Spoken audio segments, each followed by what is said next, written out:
Variance let's see कि आज का दिन यानी 16 जून 2026 आज के दिन का divine message, goddess guidance, universal message क्या है। लाइफ की आप जिस भी सिचुएशन में हैं वहाँ क्या करना ठीक रहेगा। अगर कोई सिचुएशन आज के दिन घटती है तो उसे कैसे डील करें आप लोग, तो ये सब हम यहाँ देखने वाले हैं। लेट मी चेक कि क्या ओवरऑल एनर्जी है 16 जून की आपके लिए और क्या गाइडेंस है यूनिवर्स का। ओके, तो लेट्स सी ओवरऑल एनर्जी के लिए हमारे पास क्या कार्ड आता है। कुंभ राशि, please universe, please divine power, please spirit guide, please give me the great message which are in our higher goods. Thank you so much. Alright, overall energy for Aquarius.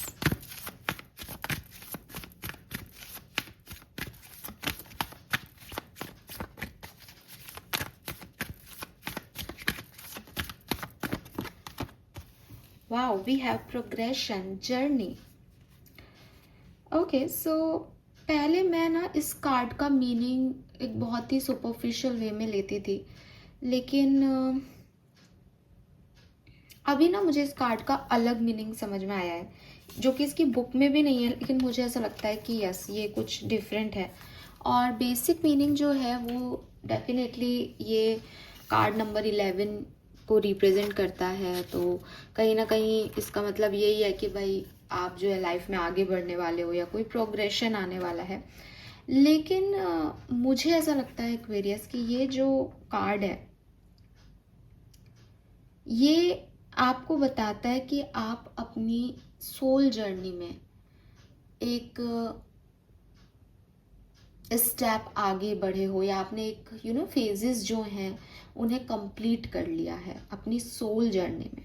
आपका कोई साइक्लिक पैटर्न चल रहा था तो वो and हो रहा है या एंड हो जाएगा आने वाले टाइम में, और आप एक नए साइकिल में जो है एंटर कर जाओगे। सो बेसिकली जो प्रोग्रेशन है इट्स नॉट अबाउट कि आप ट्रैवल कर रहे हो, फिजिकल ट्रैवल हो रहा है, या ये तो है ही, हो भी सकता है, मैं इसको डिनाई नहीं कर रही।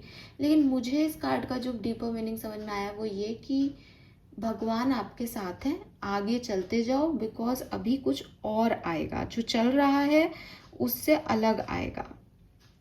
ठीक है, सो अपनी लाइफ की जर्नी, अपनी सोल की जर्नी, आप यहाँ तक कैसे पहुँचे हो, आगे अपने लिए क्या चाहते हो, उसमें कैसे कैसे स्टेशंस आए, कैसे कैसे लोग जुड़े आपसे इस जर्नी में, और अब एक नया फेज।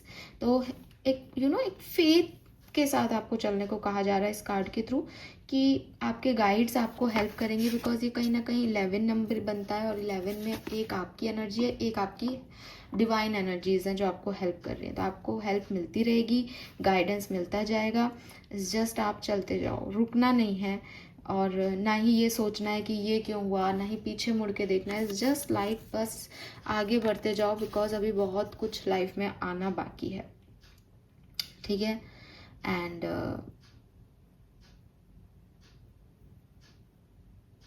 जैसे जैसे आप अपनी लाइफ में आगे बढ़ोगे आपको कई चॉइसेस चूज करनी पड़ेगी, कई डिसीशंस लेने पड़ेंगे। उन डिसीशंस के बेसिस पे आपके पाथ बदलते जाएंगे, रास्ते बदलते जाएंगे। सो इट्स जस्ट लाइक कि trust the tides and set your own sales.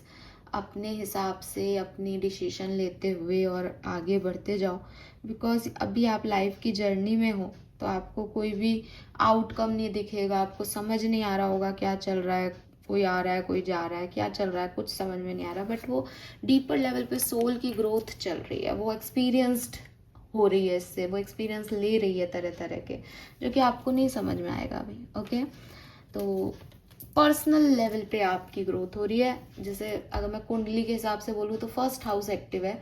ठीक है, आप क्या हो, आपकी सोच क्या है, आपका तरीका क्या है जीने का, उस पे फोकस हो। एक्सक्यूज मी, उस तरफ ध्यान है। और आप अगर ये सोचो कि यार मुझे आज के दिन क्या मिलेगा, मेरा ये काम हो जाएगा, तो भाई उसके लिए इतनी इम्पोर्टेंट नहीं है। जो भी होगा वो आपकी उस पर्सनालिटी पे असर डालेगा, ताकि आपकी पर्सनालिटी कुछ इम्प्रूव हो। ठीक है, और ये सब फेटेड है, ये सब किस्मत है आपकी, जो आपको इस तरह से चेक किया जा रहा है, टेस्ट किया जा रहा है। We have divine passion,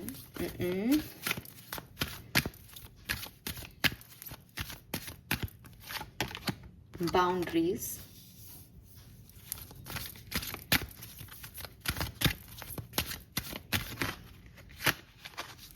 unconditional love.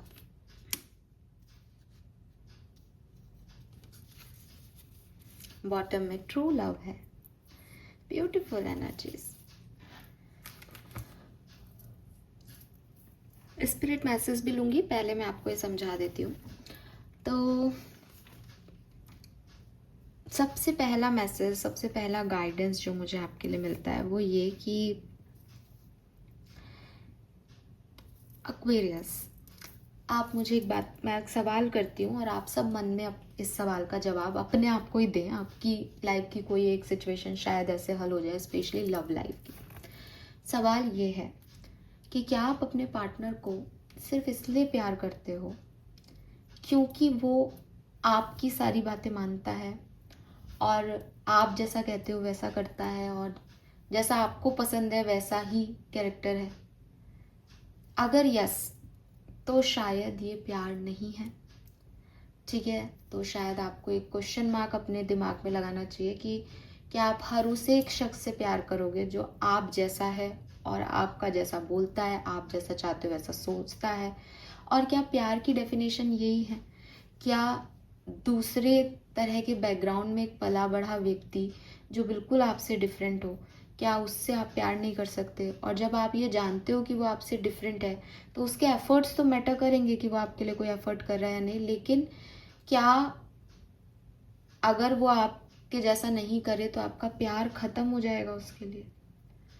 तो जब हम ये कहते हैं ना कि यार ये प्यार में अंधी है, ये प्यार में अंधा है, इसको देखो सच दिख नहीं रहा सामने वाले का, ये सच है। लेकिन कि प्यार में तो वही लोग हैं जो अंधे हैं, क्योंकि अगर आपको सामने वाले का सच दिख रहा है और आप, मतलब इट्स नॉट अबाउट कि आपको सच दिख रहा है और फिर भी आप उस पर नहीं मान रहे। इट्स लाइक कि सामने वाला इतना इम्पोर्टेंट है कि आपको पता है कि वो गलत कर रहा है, लेकिन आप फिर भी उसको चांस दे रहे हो कि शायद बाद में ये नहीं करेगा, शायद ये नहीं ऐसी होगी। That is the love. अगर मुझे मेरे हिसाब का नहीं लग रहा और मेरे को 2 मिनट लगे कि अरे तू जा यार मैं आगे बढ़ती हूँ, किस बात का प्यार था? इतना आसान कैसे हो सकता है कि आप 2 दिन पहले तो उसके बिना जी मर नहीं सकते थे और सडनली आप जो है वो आराम से बस उसकी एक गलती का ही वेट कर रहे थे या उसका अपने से अपोज का ही वेट कर रहे थे कि अच्छा ये वो नहीं कर रहा जो मैं चाहता हूँ, तो सब प्यार खत्म। तो पहले तो आप प्यार को समझें और फिर जो है जब आप प्यार को समझेंगे तो यूनिवर्स ने आपके लिए बहुत ही प्यारा कनेक्शन जो है वो रख रखा है। हो सकता है वो अभी भी आपके साथ हो लेकिन आप उसको वैल्यू नहीं कर रहे हो सकता है वो आने वाला हो। लेकिन सबसे पहले इम्पॉर्टेंट ये है कि आप प्यार तो चाहते हो लेकिन आप प्यार को समझते हो या नहीं। ठीक है, तो जब आप प्यार को समझोगे तो समझोगे कि प्यार जो है वो अनकंडीशनल होता है।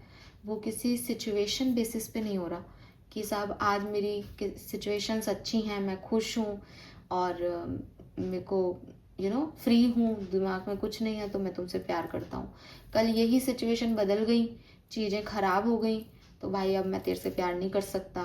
तो प्यार है कि क्या है कि फीलिंग्स तो वही है ना कि मुझे रोना आ रहा है तो मैं रोना आ जाएगा, फिर सबके सामने ही रोना आ जाएगा, कंट्रोल करके मैं कमरे में आ तो सकती हूँ अपने एफर्ट लेकर के, लेकिन अगर रोना आ रहा है तो उसको कैसे रोका जाए उस समय? ऐसे अगर किसी से प्यार है तो आप ऐसे कैसे रुक सकते हो कि नहीं साहब अब नहीं है, एक ही सेकंड में क्योंकि तूने तो ऐसा कर दिया, या अब सिचुएशन मेरी ख़राब है तो देख मेरे को अब तेरे से कोई लगाव नहीं रहा। तो ये चीज़ आपको पूछने की है। एंड अगेन अपने आप से तो पूछो, सामने वाले का भी बिहेवियर देखो। अगर उसका बिहेवियर ये है देन किस बात का प्यार? अगर वो अपनी परिस्थितियों के हिसाब से आपको डील कर रहा है और आपको लगता है नहीं नहीं मैडम मुझसे बहुत प्यार करता है वो या करती है, कब आएगा, मैं वो क्या सोच रहा है, आप भला ही ये सोचें, लेकिन जब उसकी परिस्थिति अच्छी होगी वो आपके पास वापस आ जाएगा, आप लोग फिर से अच्छे से रहोगे। लेकिन फिर कुछ नहीं होगा, इसकी गारंटी कौन दे रहा है? दुनिया में या लाइफ में ये सारी प्रॉब्लम्स तो चलती रहेंगी। तो अगर आप हस्बैंड वाइफ भी होते हो कभी, तो आपको क्या लगता है आपकी लाइफ में कोई प्रॉब्लम नहीं आएगी? सबकी लाइफ में आती है। और एक ऐसा व्यक्ति जो परेशानी में इतना परेशान हो जाता है कि फिर उसको प्यार मोहब्बत याद ही नहीं रहते, तो फिर क्या करेगा वो?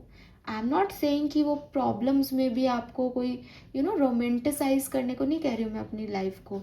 और आपको ये क्लियर होना चाहिए कि किस लेवल को प्यार मतलब ये नहीं कि उसके घर में खाने को पैसा नहीं और वो आपको साहब है ना पिक्चर दिखाने लेके जाएगा, मैं इस प्यार की बात नहीं कर रही, लेकिन वो एटलीस्ट आपको समझेगा, एटलीस्ट आपको सुनेगा, क्योंकि उस समय भी उसकी परेशानियों में भी वो ये भी जान रहा है कि आप भी परेशान हो या आपकी भी नीड्स क्या हैं। तो वो चीज़ के हिसाब से यहाँ पे बात हो रही है।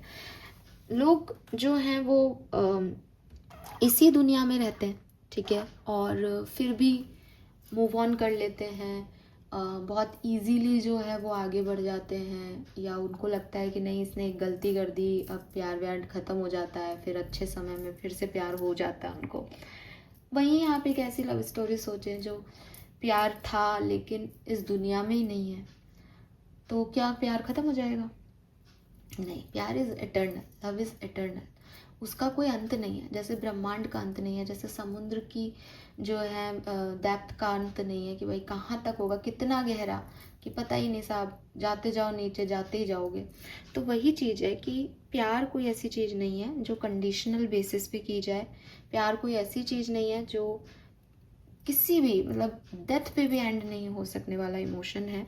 कि किसी को पसंद करना, भगवान में मानना, भगवान ईश्वर से जो प्रेम है वो क्या है कि नहीं देखा उसको मैंने, कि नहीं समझता वो मुझे, नहीं मानता मेरी हर बात, लेकिन फिर भी एक दैविक प्रेम है, फिर भी एक डिवाइन जो है वो लव है यहाँ पे। बस तो वही प्यार है। बाकी सारा जो आप लोग समझते हो गिफ्ट देना, नाराज़ होना, मनाना, ये सब ये कोई प्यार नहीं है, ठीक है। एंड बाहरी दुनिया में कोई भी सिचुएशन हो, अगर प्यार है तो वो रहेगा, अगर नहीं है तो फिर सिचुएशन बदल रही है, सिचुएशन के हिसाब से जो इजी टास्क है व्यक्ति वो कर रहा है, बाकी कुछ नहीं है। आप भी चाहें तो कोशिश करें कि अपने आप से प्यार करें, बिकॉज किसी और से तब प्यार होगा जब आप अपने आप से पहले प्यार करना सीखेंगे, प्यार का रियल मीनिंग जानेंगे, ठीक है। यस। एंड अपने आप से प्यार करना तब भी ना छोड़ें जब आपको लगे कि यार ये मैंने गलत कर दिया, ये मैंने अपनी लाइफ में गलत डिसीजन ले लिया, या आपको अपने आप पे गुस्सा आ रहा है, आपको अपने आप पे गिल्ट हो रहा है, तो भी don't hard on your self. अपने आप को इतना पनिश करने की ज़रूरत नहीं है। अपने आप से हमेशा प्यार करो हर कंडीशन में कि तू जैसा भी है, लेकिन मुझे पता है तूने ये क्यों किया, मैं समझता हूँ, अगर तूने गलती भी की है मैं तुझे माफ़ करता हूँ। अपने आप से भी तो प्यार करो एक बार, ये सामने वाले की ही क्यों परवाह करनी है हमेशा। And then we have boundaries. Love yourself enough to say no to others. इतना प्यार आपको अपने आप से होना चाहिए कि आप प्यार के नाम पे कोई कोई ड्रामा नहीं कर रहे हो। ड्रामा इन द सेंस, मेरा मतलब सिर्फ यही है कि प्यार में बह के खुद की सेल्फ रिस्पेक्ट को छोड़ देना, खुद को भूल जाना, खुद पे काम करना ही छोड़ देना कि साहब ये मिल गया है बस, या ये मिल गई है बस, और फिर 1 साल बाद आपको पता चल रहा है कि वो व्यक्ति नहीं है और आपने अपने ऊपर भी कोई काम नहीं किया। तो ये चीज़ नहीं होनी चाहिए। अपनी बाउंड्रीज, कैसी बाउंड्रीज कि मेरे लिए मैं सबसे पहले आती हूँ या मैं पहले आता हूँ और फिर ये प्यार आता है। और अगर मैं इससे सच्चा प्यार करता हूँ फिर कोई कंडीशन सामने आ ही नहीं रही, फिर तो वो एक फ्लो में है, उसमें ना कोई कमी है कि वो अच्छा मेरा तारीफ़ कर रही है या कर रहा है तो मैं बहुत उससे ज़्यादा प्यार करूँगा या करूँगी, और उसने आज मेरी बुराई कर दी या उसने आज मेरी बात नहीं मानी तो मेरा प्यार जो है वो ज़ीरो पे चला गया। ये ऐसा कोई ग्राफ नहीं चल रहा। यहाँ एक कंसिस्टेंसी है कि पसंद है तो पसंद है। अब वो गलती कर रहा है तो मैं उसको डांटूंगी, वो अच्छा कर रहा है अप्रिशिएट करूँगी, साथ ले रहा है वो तो उसको साथ दूंगी, मुझे साथ चाहिए तो साथ मांगूंगी, लेकिन एक फ्लो में एनर्जी जो है वो जाएगी। और जहाँ ऐसा कोई कनेक्शन है कि नहीं साहब तुम तो ये करना ही पड़ेगा, तुम ऐसा करो, तुम खुद को भूल जाओ, तो ना बाबा ना, ये नहीं करना, बिकॉज उस फ्लो से ज़्यादा ये जो अंदर का फ्लो है ये ज़रूरी है, राइट। Then divine passion. ये पूरी कहानी जो मैंने अभी आपको सुनाई, इसमें एक चीज़ नीडेड है, ऑनेस्टी। ये ऑनेस्टी आपकी अपने साथ होनी चाहिए, ये ऑनेस्टी आपकी यूनिवर्स के साथ होनी चाहिए। आप प्यार को सच में ऐसा देखते हो या सिर्फ मैंने बात की तो आप कह रहे हो हाँ हाँ सही कह रहे हो आप? ना ना ना, आप क्या कर रहे हो एग्जैक्टली अपनी लव लाइफ में? आप दुनिया में क्या कर रहे हो, लोगों को कैसे डील कर रहे हो एक्वेरियस, खुद को कैसे डील कर रहे हो। So what is your hearts true desire Aquarius, ये पूछने की ज़रूरत है यहाँ आपको, आप दिल से क्या चाहते हो। ऐसा तो नहीं है कि आप किसी को चाहते हो लेकिन आप दिखावा कर रहे हो कि मुझे उससे कोई प्यार नहीं है, क्योंकि आप कंडीशंस में जा रहे हो, क्योंकि आप सिचुएशंस की वजह से ऐसा कर रहे हो कि यार मुझे नहीं करना चाहिए, ये सही नहीं है, अभी ये करना चाहिए, अभी वो करना चाहिए। या फिर इसका अपोजिट हो सकता है कि आप किसी से कह रहे हो कि मैं तो तेरे से बहुत प्यार करता हूँ, लेकिन एक्चुअली में आप उससे प्यार नहीं करते, आप उसके उस किरदार से प्यार करते हो जो आपको जो है वो अच्छा बनाता है, या आपको लगता है यार ये मेरी तारीफ करता है, अच्छा लगता है। तो देखना की बात है कि अपने आप को सवाल के जवाब देने की बात है यहाँ पे, ठीक है। क्लियर, आप क्या चाहते हो, आपके मन में क्या है एक्वेरियस, तो खुद से बात करो, समझो, क्योंकि आप एक सोल जर्नी में हो आज के दिन स्पेशली। तो हो सकता है कि बहुत सारी चीज़ें आपको यहाँ पे लर्निंग मतलब आ रही हैं, कुछ मिल रहा नहीं है, बस चल रहा है। तो वही अगेन किस तरफ मुड़ना है, क्या करना है, कौन सही है, ये सब समझने के लिए आपको अपनी ऑनेस्टी दिखानी पड़ेगी। स्पिरिट मैसेज क्या है, whenever you talk to us it never goes unheard, we hear every single word. This is your confirmation that we are assessing you, guiding you and ensuring your wishes finally come to fruition. Be patient, everything will come together for you.